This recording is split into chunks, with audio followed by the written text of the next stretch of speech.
Oh querido, pelo que mais você queira nesta vida, não desista, não volte atrás, não largue as fileiras, não abandone, aconteça o que acontecer. Se você entrar lá como Enoque, como Daniel, como José, glória a Deus. Mas se entrar como Davi ou como Pedro, glória a Deus também. Vamos ao texto bíblico, Filipenses capítulo 3. Vamos a ler a partir do versículo 12. Diz assim: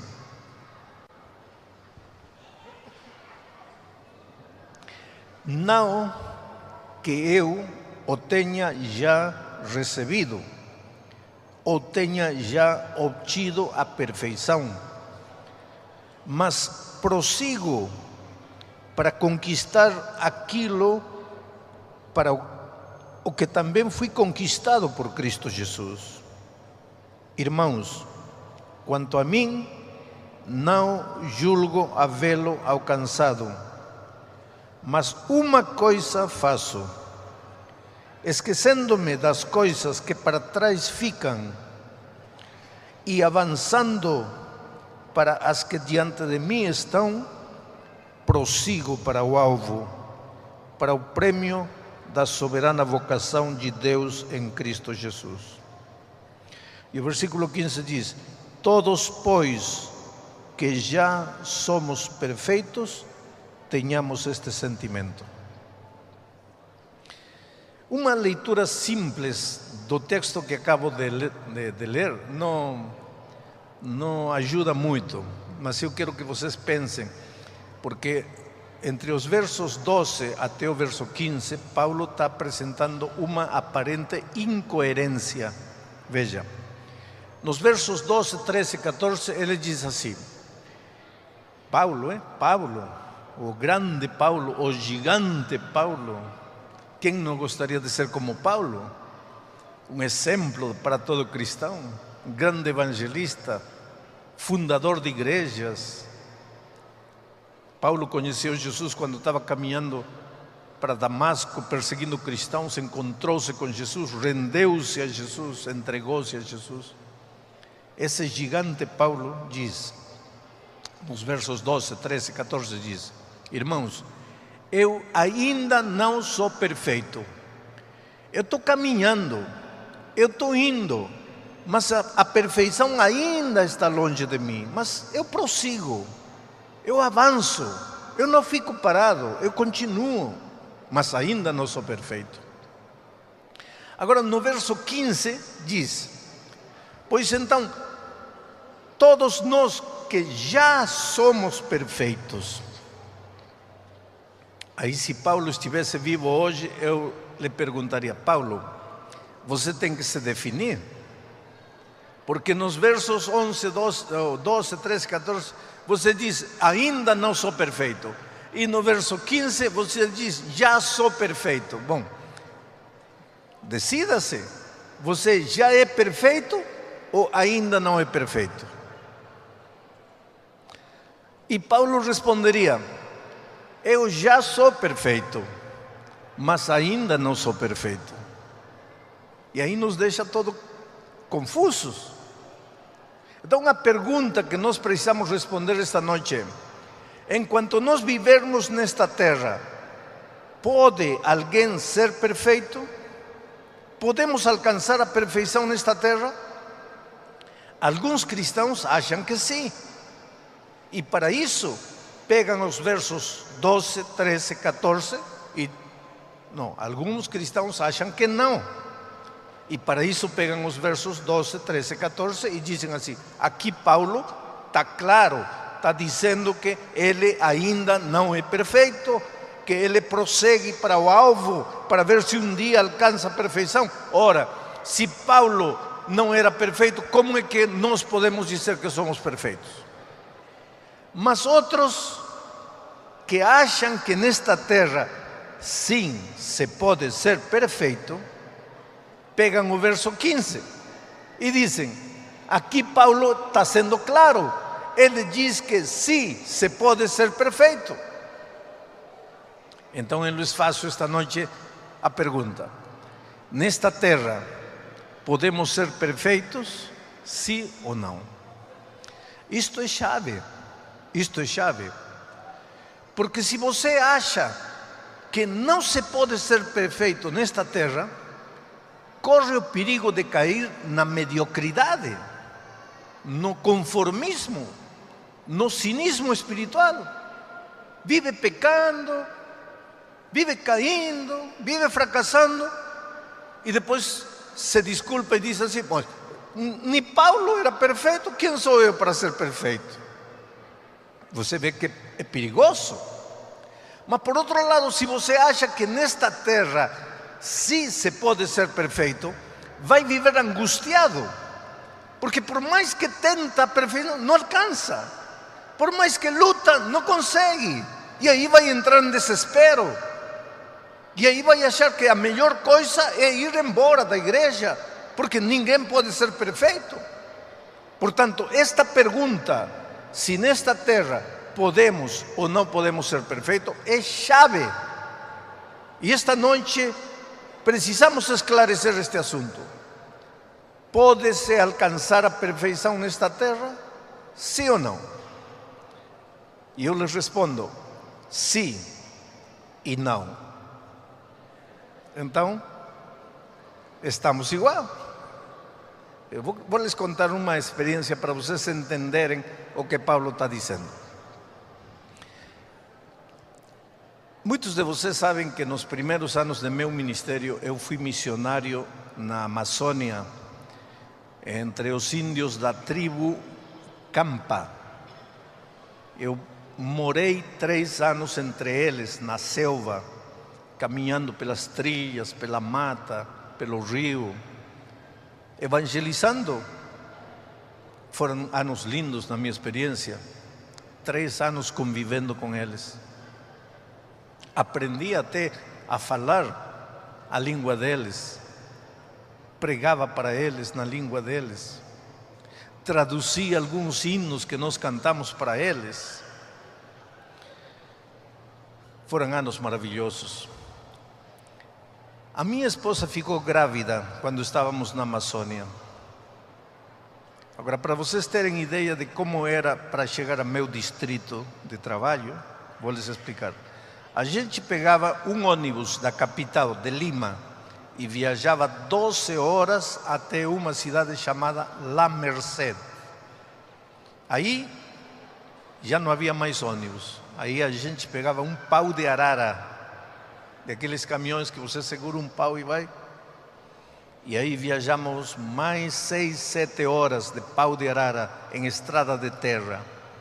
E aí chegávamos na beira do rio, aí já não tinha mais estrada. Aí a gente tinha que pegar um barquinho de remo e descer pelo rio, umas 2 horas. De subida, 8 horas. De descida, 2 horas, porque a correnteza levava a gente. De subida, aí era mais difícil. Aí estava a sede do meu distrito. Não havia banheiro, não havia esgoto, não havia luz elétrica, não havia nada. Eu era um garoto de 22 anos, recém-casado, feliz da vida, cumprindo meu ministério. E minha esposa fica grávida. Para procurar médico, a gente teria que navegar pelo rio 8 horas. Aí pegar um pau de arara 6 horas. Aí pegar ônibus 12 horas. Então nós continuamos aí. E ela começou, a barriguinha dela começou a crescer, a crescer, a crescer. Quando ela estava com 7 meses de gravidez, a gente saiu para a capital para fazer uma consulta médica. Nesse tempo de gravidez, ela contraiu uma doença chamada rubeola, tipo sarampo. E quando o médico soube que ela tinha contraído rubeola, o médico me levou para um canto e disse assim: seu filho não pode nascer. Falei: por quê? Vai nascer defeituoso. e vai ser uma carga para você e para sua esposa o resto da vida. Esse menino vai ser uma cruz para vocês.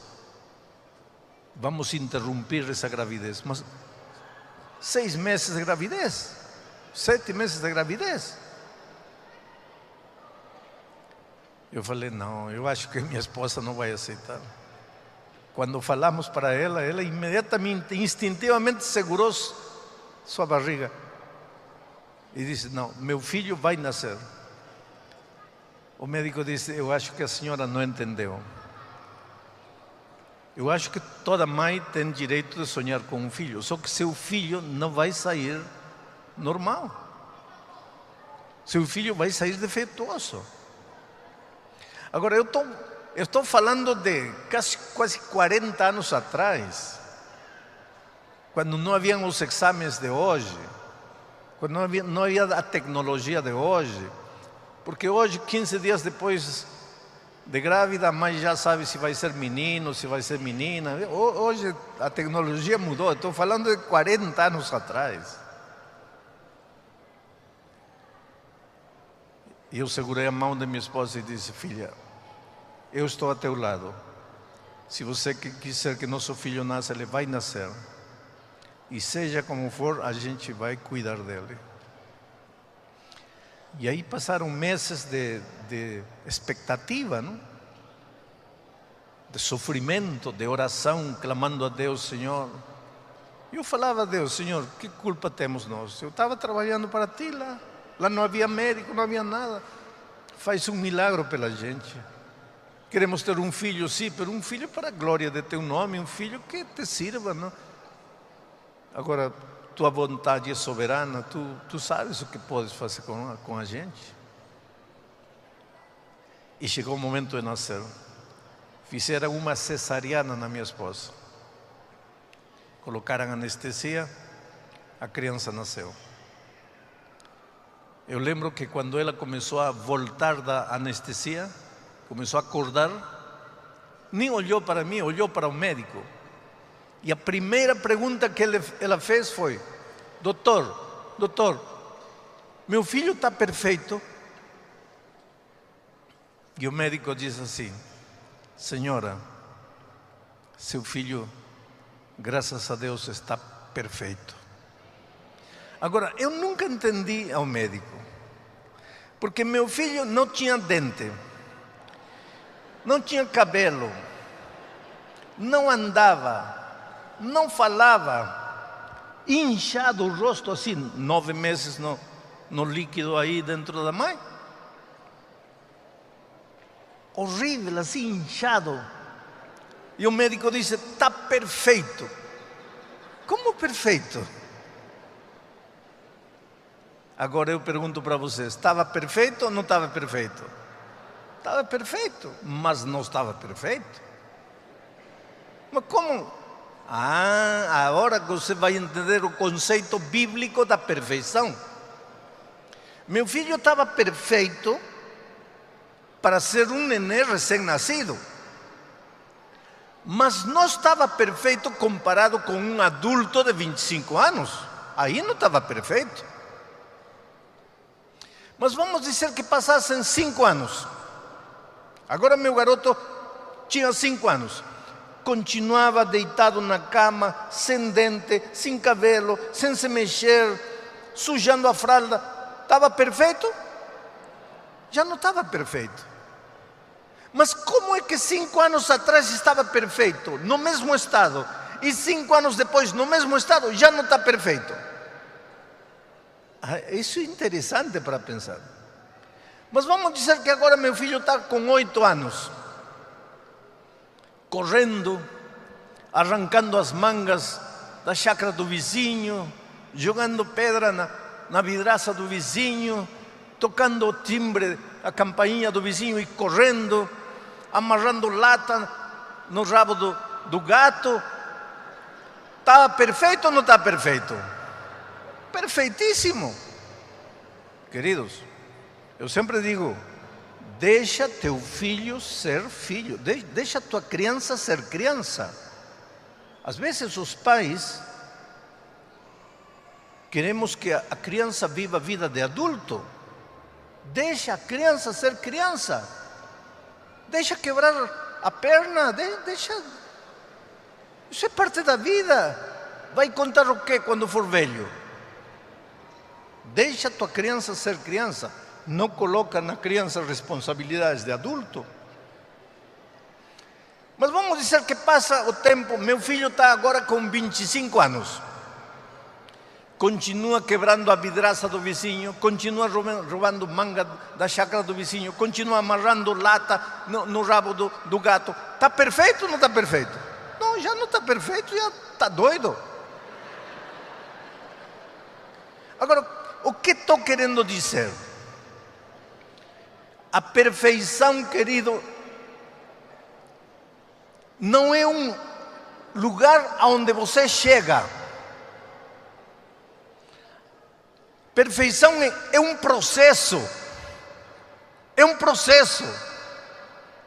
A criança recém-nascida é perfeita para ser criança, mas não é perfeita comparado com um adulto de 25 anos. Aos 2 anos, ela tem que ter se desenvolvido para ser perfeita. Se não se desenvolveu, já não é perfeita. Porque a perfeição cristã é um crescimento, também é um crescimento, é um desenvolvimento permanente. Por exemplo, quantos foram batizados estes dias? Levantem a mão. Todos vocês que levantaram a mão, vocês são crianças recém-nascidas. Uns têm 2 dias de nascido na vida cristã, outro nasceu, acaba de nascer agora, tem nem meia hora de nascido. Vamos esperar que vocês tenham dentes espirituais? Ainda não tem.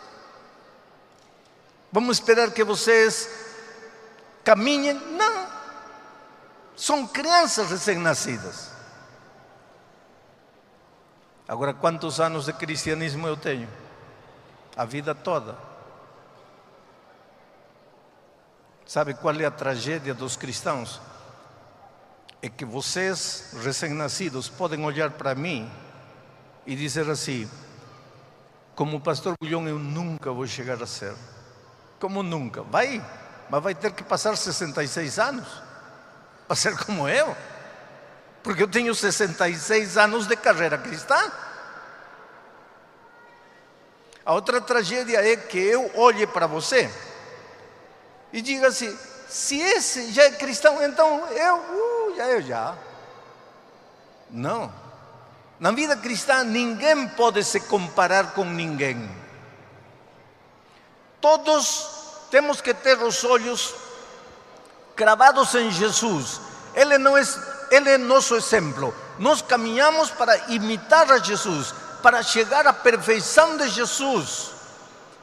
Mas enquanto vamos caminhando para aí, em cada passo já somos perfeitos, mas ainda não somos perfeitos como Jesus, mas já somos perfeitos para 1 ano, para 2 anos, para 10 anos. Agora, quando você para de crescer, aí se acabou a perfeição. A perfeição é crescimento diário, é um processo que não acaba nunca. Agora, este processo de crescimento em direção da perfeição pode ser desanimador para muita gente. Porque nesta longa caminhada você pode cair, você pode falhar. E quando você falhar, eu já disse a outra noite, o inimigo faz de tudo para você cair. E uma vez você caindo, ele é o primeiro em vir e dizer que você não presta, que não adianta se levantar, que você já fracassou 1 vez, 5 vezes. Então para que insiste? Para que continua? Vai embora, larga a igreja. Tudo isto é fantasia, tudo isto é utopia. Ninguém pode ser perfeito. É isso que o inimigo te diz. E Paulo agora vem e diz assim: eu ainda não sou perfeito. Eu estou indo para lá. Mas no versículo 15 diz: mas já sou perfeito. Mas no versículo 12 diz: mas ainda não sou perfeito. Ainda não sou em comparação com Jesus, mas já sou, de acordo ao tempo de Cristo, cristianismo que eu tenho.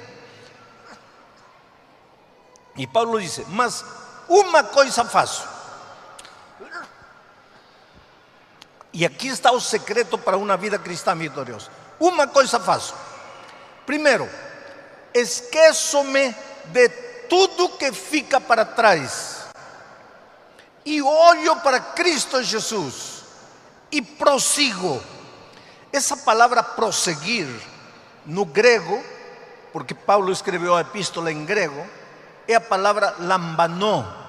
Estou ensinando para você uma palavra grega, lambanó. Amanhã você pode dizer para seu amigo que já fala grego. Se te perguntar que, você fala lambanó. E que lambanó? Prosseguir.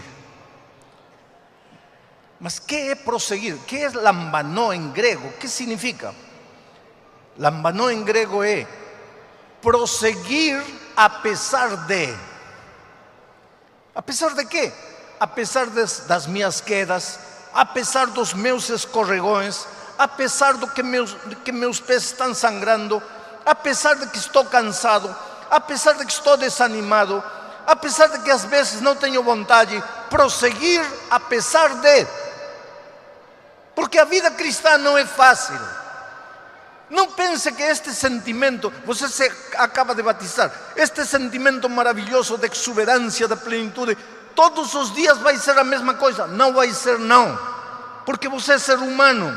E o ser humano um dia, por sua natureza, acorda exuberante, outro dia murcho.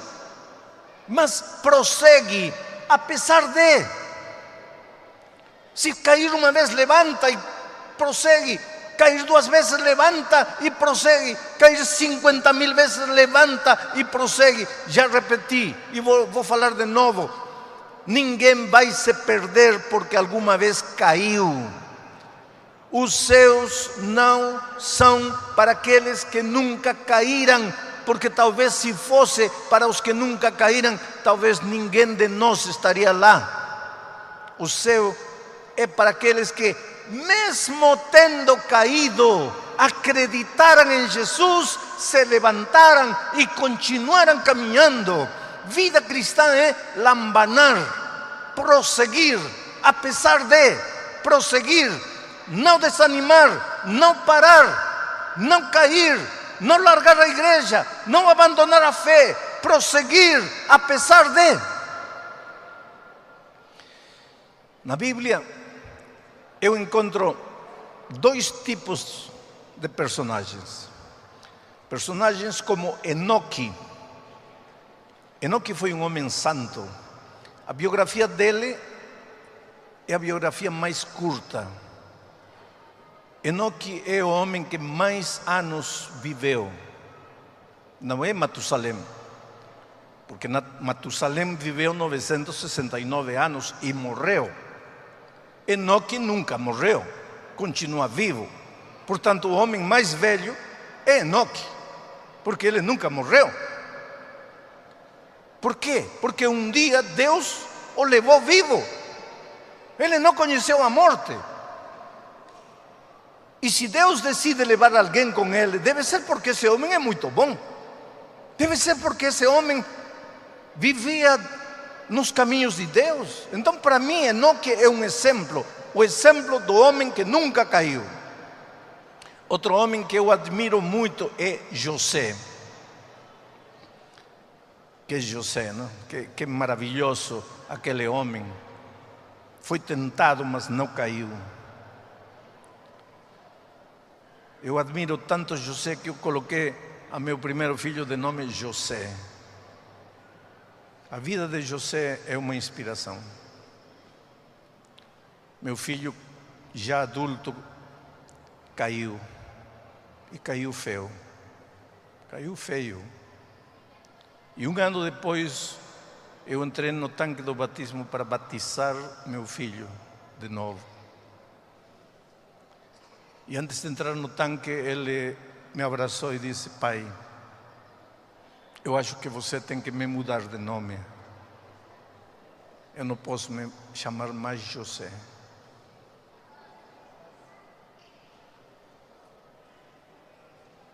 Essa é a consciência humana, sabe?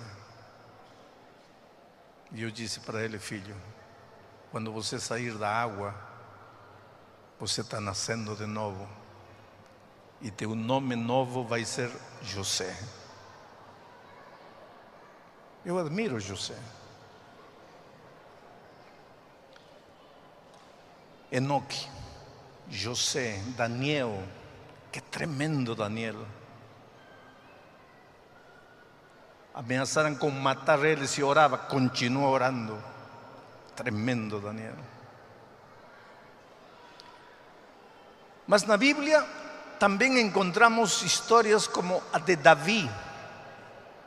Davi, pecador miserável,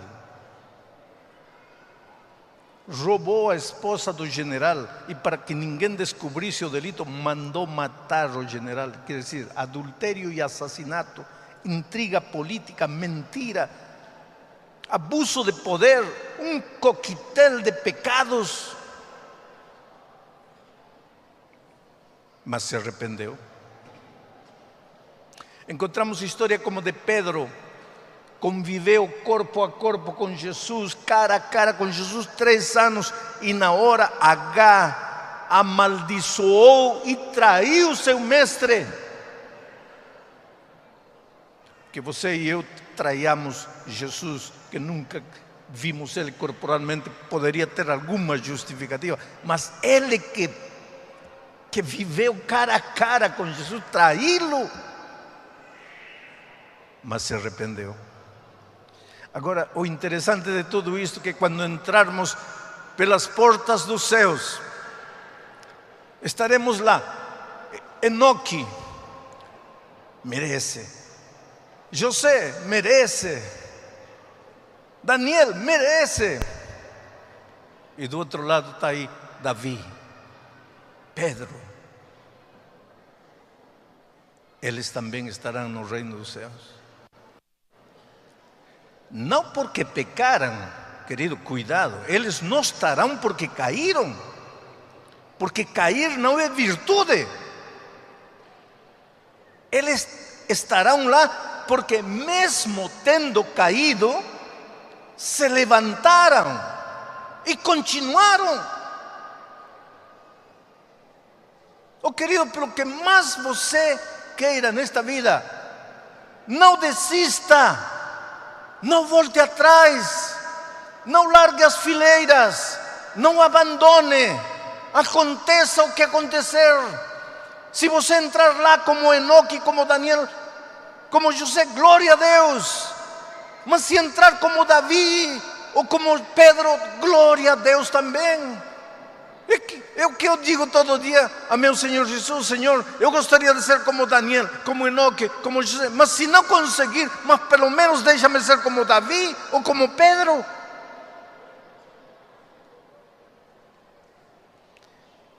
Quem sabe a gente se veja outra vez nesta terra, quem sabe não. Eu sempre digo que não tenho medo de morrer, porque eu já estou vivendo o tempo de desconto. Eu já cumpri com minha família, já cumpri com a igreja, já cumpri com a missão que Deus me confiou. Eu já fiz tudo o que eu tinha que fazer. Se amanhã Deus me disse: filho, chegou a hora, glória a Deus. E por isso digo que talvez eu não veja mais você. Mas se um dia, por essas coisas da vida, você sair da igreja e achar que não adianta mais retornar aos braços de Jesus, achar que já não tem mais forças para regressar, lembre-se do que estou dizendo neste momento. Vida cristã é prosseguir, é lambanar, e prosseguir é continuar caminhando apesar de. Estarei pregando para alguém desanimado na fé. Estarei pregando esta noite para alguém cujos pés estão sangrando. Estarei pregando para alguém que traiu Jesus e acha que já não pode mais retornar.